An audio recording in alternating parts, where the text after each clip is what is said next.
The fight for Game of the Year 2025 has begun, and I've never been this unsure about who's going to take it. Last year, let's be honest, we don't even talk about last year. That felt like a scam. The year before, Baldur's Gate 3 steamrolled the competition. And before that, we had the epic clash between God of War and Elden Ring. But this time, it's wide open. We've got Claire Obscur Expedition 33, Kingdom Come Deliverance 2, Hollow Knight Silksong, and so many more. If you love games, this year has been a blessing. So today, I'm giving you my 6 nominees that I think could make it to the awards. And at the end, I'll reveal my pick for Game of the Year. I'll be honest, I have never played any Donkey Kong game before this, so I had no expectations going into it. The last DK game, I think, was the Tropical Freeze, released for the Wii U. I didn't have that console, so I never really tried it. But now after playing Bonanza, I know why there are many die-hard fans of this game and franchise. The gameplay is actually really great and very engaging. But it does kind of lean on nostalgia a bit, because for me, it's in the same realm as Astro Bot. Both are very good games, but if they win Game of the Year award, I would call it a scam again. It is, however, a great game to be exclusive for the new Switch 2 platform. Destructible mechanics feel great, and the platforming is awesome. Transformations, companions, and the new roguelike game mode. It's all new and somewhat unique for this genre. The DLC had some mixed reviews, and it's rightly so, because it can only be accessed after completing the game. Does not really do anything else other than to provide nostalgia with the iconic places from the 90s games, and was really pricey when it came out. However, the roguelike game mode came with it, and it was fun for me.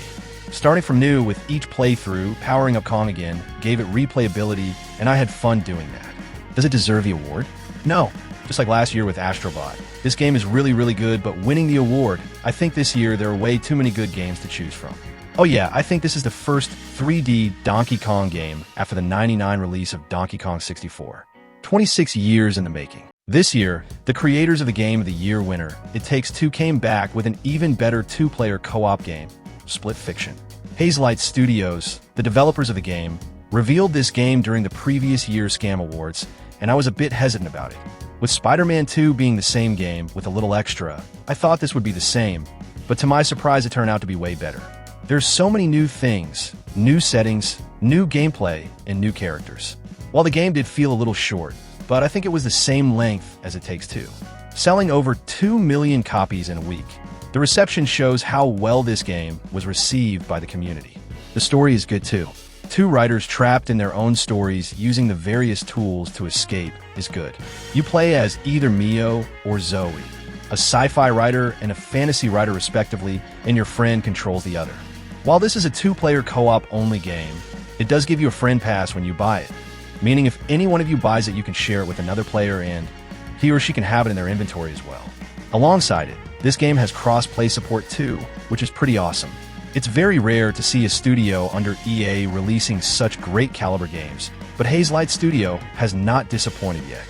I definitely think this is one of the better games this year and deserves at least a nomination. Now, do I think it's going to win this year? Well, probably not. It's an amazing game, but it's a bit short, and the other titles on this list, they just blew me and so many people away that unfortunately I have to keep this at number 5.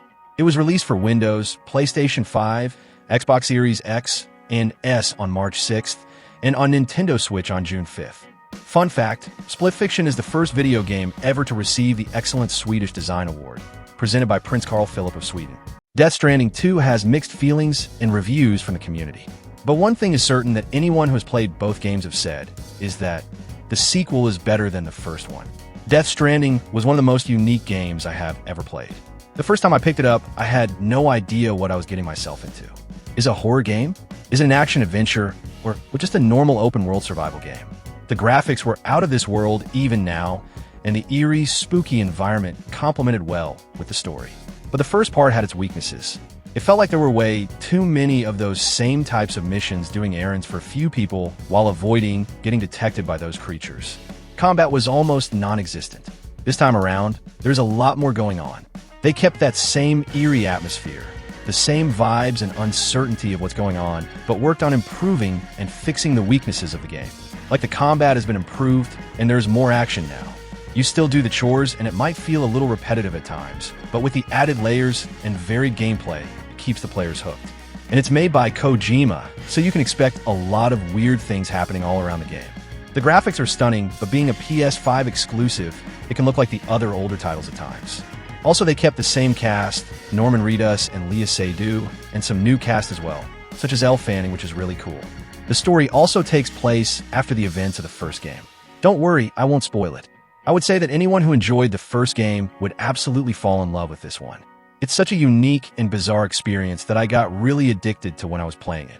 Props to Kojima in creating such weird and fun games, and not following the same age-old, open-world formula that every game nowadays just copy and pastes. Hollow Knight Silksong is the perfect example of a game not needing 20,000 people working and making a non-functional game, which lags every 2 seconds. 3 main guys built the majority of the game, from art to music to everything. Team Cherry, the developers of the game, started making it in 2017 to 18, 7 years. And they came out with this absolute banger of a game that puts even the AAA games to shame. Let's not forget, when this game came out, it crashed all the platforms, including Steam. Yeah, I don't remember the last time Steam crashed because of a game release. Silksong has a new hero called Hornet with faster movement, more agile and more powerful. This game takes the same intensity of the first game and cranks it to a 100. Yes, there have been many complaints about it being too hard. Even I found it more difficult than Hollow Knight, but that does not mean it's bad. I liked it. The devs said that they intentionally increased the difficulty of the bosses because they felt like they had to balance the game somehow because of Hornet's increased power. The combat felt like it was improved a lot, but that might be because I haven't played Hollow Knight for a long time. The level design and platforming is awesome, and the visuals look incredible as well. Keep in mind that only 3 devs created a game that not only performs really well, but looks good. The combat is polished, rarely lags anywhere, and released for $20. No wonder people have been saying this could be Game of the Year. I mean, look at what it has already accomplished. I was hoping for something on the same level as Hollow Knight, but to exceed that expectation is great.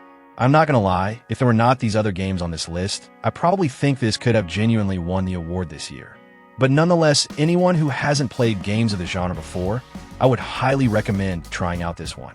It might get tough and might be pretty frustrating at first, but once you get the hang of it, it feels really good. It's out for all major platforms, and even Linux and Mac OS. Kingdom Come Deliverance 2, when it came out, I think I said it's a very good contender for Game of the Year, and I still stand by it. A lot of people forgot that this game came out during this year. Maybe that's why companies do not release games during the start of the year. Released on February 4th, Kingdom Come Deliverance 2 made some big waves in the industry and shook up how this genre of open-world action RPG should be made. Back then, I remember reading people talk about this game potentially beating even GTA 6 for the race of Game of the Year if it came out in 2025. But since then, its hype came down a bit. The gameplay, however, is one of its best qualities. There are so many things you could do in this game, so many choices, and so many consequences. The game was in an okay state when it was released. There were some bugs and enemy AI issues, but Warhorse Studios were very active in pushing out patches, and I think almost all of them have been fixed pretty quickly. The thing about this game is that it could be a pretty big hit or miss, due to its high focus on realism and tough combat mechanics. Many people might not feel too good about this game. But the thing is, Deliverance 2 is a lot more forgiving than the first one, and there are a lot more gears and weapons to choose from which you can get very early on to make the journey a bit easier. Also, exploring the lands is rewarding as well, gaining players many skill points and attributes. Choices are also really important in this game, and it's tied with the player's appearance as well. If you talk like a noble wearing a beggar's clothes, no one will take you seriously. I genuinely think this game, along with the next one, deserves the award. But being released at the start of the year, and also not much hype building around it now, this game will fall out of people's grace, just like Hogwarts Legacy last year. A great game that didn't even get nominated for Game of the Year. If you ask me right now, name me my Game of the Year, I have to give it to Claire Obscure Expedition 33. Right from the first scene, when the music hit, I was like, wait, is it really? How we are starting? A turn-based combat with a semi-open world environment and lots of weird enemies to fight. This game provides so many different ways to keep coming back to it. The combat is absolutely wonderful. A turn-based JRPG-style mechanic combined with some real-time events makes it quite unique in the genre. Along with that, there are just way too many builds that players who like to min-max stuff can enjoy doing as well. The story is great. Although there are some points I didn't really enjoy, overall the main plot was great. The visuals look stunning, and the music, well, let's just say I bought the game because of the music at first. There was this streamer whom I watched, and he played this game. That's where I heard the music, and I don't know why, but it spoke to me, and I bought the game, and I think that was the best purchase for me this year. It has so much replayability with so many characters to choose from, different weapons and spells, and all this other stuff, along with all the late game stuff you can do. I think the end game stuff is almost the same length as the main game itself. But no game is perfect. There were some glitches that popped up here and there. I got stuck many times in the open world when I tried to jump over some obstacles. I think those are fixed now. Also, this game was built on Unreal Engine 5, with no lags, or minimal lags and performance issues. Sure, there are bugs, but those are stretched far and wide, and the game runs smooth, even on a lower tier hardware like mine. Again, this game shows that you don't need 20,000 people working on a game that's filled with bugs, glitches, and performance issues. Before, with Hollow Knight, people might say, well, that's a side-scrolling platformer game. But what about now? This looks like a full-fledged AAA title, still made by a small indie company. How come they do such a good job, and Ubisoft still keeps making whatever they think they're making? Enough about that. I do genuinely think that it's either Clair Obscur or Kingdom Come that's going to win all this year.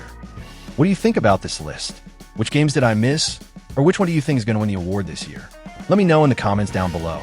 If you enjoyed this video, hit that like, share, and subscribe button. YouTube thinks that you would like this video popping up on your screen right now. Give it a watch. I'm sure you'll like it. See you in the next one.